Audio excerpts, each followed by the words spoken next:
Assalamualaikum warahmatullahi wabarakatuh. Apa kabar rekan-rekan semua? Semoga kita senantiasa diberi kemudahan dalam ikhtiar kita untuk terus belajar. Amin. Baik, pada kesempatan hari ini kita akan belajar mengenai supervisi dan evaluasi pendidikan. Nah, jadi apa itu supervisi? Dengan yang jadi pertanyaan, apa itu supervisi? Supervisi adalah proses pemberian bantuan dan bimbingan kepada guru atau dosen, atau kita lebih singkatnya kepada guru, untuk meningkatkan kompetensi dan kualitas proses pembelajaran. Jadi supervisi itu bukan sidak, gitu ya. Jadi supervisi itu adalah bantuan untuk guru. Nah, fokusnya kemana? Ke proses, bagaimana mengajarnya. Terus karakternya seperti apa? Supervisi itu membina, membimbing, dan berkembang, bukan menilai, tetapi membina, membimbing, dan berkembang. Untuk analoginya seperti apa? Pelatih atau coach yang mendampingi atlet. Kalau di sekolah berarti kepala sekolah yang mendampingi gurunya, ya lah. Tetapi biasanya di sini ketika jenengan sebagai guru terus kemudian dalam kelas mengajar atau memberi pembelajaran kepada siswa atau peserta didik, kemudian disupervisi atau ditungguin oleh kepala sekolahnya, itu biasanya cenderung merasa terintimidasi. Padahal kalau kita ingat di sini supervisi, atau kita lihat di sini, supervisi itu bukan sifatnya mengintimidasi, tetapi adalah proses untuk pemberian bantuan. Jadi kepala sekolah misalnya melakukan supervisi itu melihat ternyata supervisi itu memang sangat penting diadakan. Jadi bukan untuk menilai apakah guru A ini kurang pintar, guru B ini pintar, itu tidak. Tetapi di sini perannya adalah untuk membimbing. Jadi sekolah-sekolah yang mempunyai standarisasi yang cukup baik itu biasanya melakukan supervisi yang rutin. Tujuannya untuk apa? Agar guru-gurunya itu atau tenaga pendidiknya itu mempunyai standar yang sama minimal. Misalnya kepala sekolah itu melakukan supervisi di guru A ini, setelah melihat oh ini memang ternyata kekurangannya di sini, terus kemudian berdialog, Bu ini kekurangannya ini ya.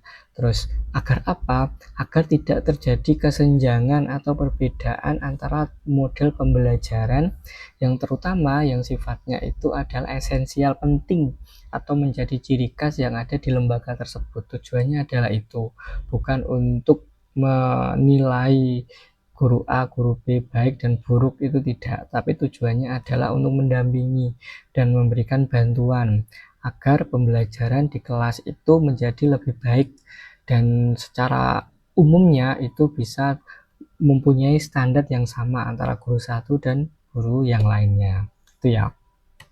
Kemudian evaluasi ini adalah lanjutan ya. Jadi evaluasi ini adalah lanjutan dari supervisi.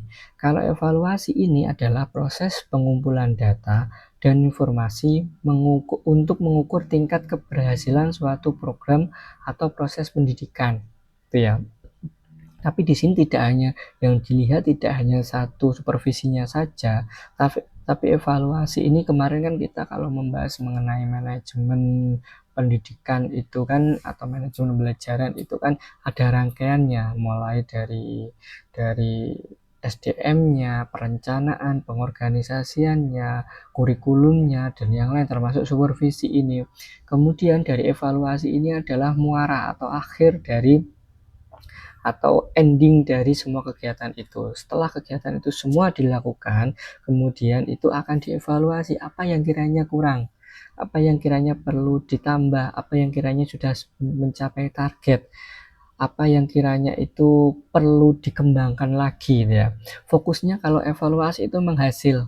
Karena apa? Karena sudah rangkaian proses dari mulai perencanaan, pelaksanaan, sampai supervisi itu semua sudah dilakukan. Hasilnya bagaimana? Yang dinilai menghasilnya. Apa capaiannya? Terus kemudian apa yang kurang? Itu memang tujuan dari evaluasi. Karakternya seperti apa? Mengukur, menilai, dan menyimpulkan. Ya. Ketika sudah diukur, dinilai dan disimpulkan, kemudian merumuskan perbaikan apa yang harus dilakukan gitu ya. Analoginya seperti apa? Wasit yang memberikan skor di akhir pertandingan gitu ya. Kalau kalau di lembaga pendidikan ya kepala sekolah atau yayasan yang memberikan nilai atau pencapaian dari rencana atau program yang sudah disusun ini sudah mencapai target atau belum. Nah, tujuan, manfaat, dan tekniknya dari supervisi dan evaluasi. Supervisi tujuannya adalah meningkatkan kemampuan mengajar, kalau misalnya supervisi pembelajaran dan evaluasi pembelajaran. Tujuannya untuk supervisi yang kedua adalah memecahkan masalah di kelas. Yang ketiga, memotivasi dan memberikan umpan balik. Jadi di sini sekali lagi bukan untuk menginspeksi atau mengintimidasi, tapi di sini sudah jelas ya dari tujuannya juga untuk mendampingi guru dalam pembelajaran di kelas agar berjalan lebih baik. Kemudian kalau evaluasi tujuannya untuk apa? Mengukur ketercapaian tujuan pembelajaran, menilai efektivitas kurikulum, karena tadi kemarin kita juga sudah membahas kurikulum, perencanaan kurikulum, dan lain sebagainya. Terus yang ketiga, sebagai bahan akuntabilitas. Terus tekniknya, itu kalau supervisi itu observasi di kelas. Biasanya kepala sekolah atau petugas supervisi itu masuk ke kelas dan melihat pembelajaran. Pertemuan kemudian setelah melakukan observasi di kelas itu melakukan pertemuan pribadi antara yang mensupervisi dan gurunya, kira-kira apa yang kurang dan masukan apa yang bisa diberikan. Kemudian setelah melakukan pertemuan ini, apabila ada kompetensi yang kiranya kurang dan perlu ditambah atau dilakukan adalah melakukan pelatihan, ya, memberikan pelatihan kepada guru, misalnya public speakingnya atau bagaimana cara agar di kelas itu bisa kondusif, yaitu bisa melakukan pelatihan. Terus kunjungan di kelas ini ya seperti yang kita sampaikan di awal tadi ya, jadi melakukan kunjungan di kelas, melihat pembelajaran yang sudah dilakukan. Kalau evaluasi itu teknik atau instrumennya seperti apa? Tes, asesmen, kuesioner, portofolio, dan wawancara. Wawancara ini biasanya di akhir semester itu misalnya ada memberi penilaian untuk dari program-program yang sudah dirancang itu apakah sudah sesuai atau belum gitu ya. Kemudian hubungan supervisi dan evaluasi ini hubungan sempitnya ya. Jadi padahal evaluasi itu kan memang kita mengevaluasi dari mulai proses yang awal, tapi ini karena kita membahasnya menggandengkan antara supervisi dan evaluasi, jadi supervisi itu adalah proses yang lebih baik. Setelah proses yang lebih baik ini akan dievaluasi. Setelah dievaluasi itu akan menemukan data dan temuan apa yang terjadi pada saat proses ini. Kemudian proses dan data dan temuan ini disupervisi lagi, kemudian dievaluasi lagi. Jadi ini adalah siklus peningkatan, siklusnya seperti itu. Kemudian siklus peningkatan berkelanjutan, yaitu supervisi mengidentifikasi area untuk perbaikan. Perbaikan dalam proses mengajar diterapkan. Setelah supervisi ini, itu kan ada umpan balik tadi, ada masukan, ada pertemuan dengan yang mensupervisi, terus kemudian itu ada proses yang lebih baik, proses perbaikannya dilakukan. Kemudian setelah itu dilakukan supervisi evaluasi untuk mengukur dampak dari perbaikan yang dilakukan setelah supervisi itu. Kemudian hasil evaluasi menjadi dasar baru untuk supervisi berikutnya lagi. Jadi siklusnya seperti itu. Kemudian kesimpulannya seperti apa?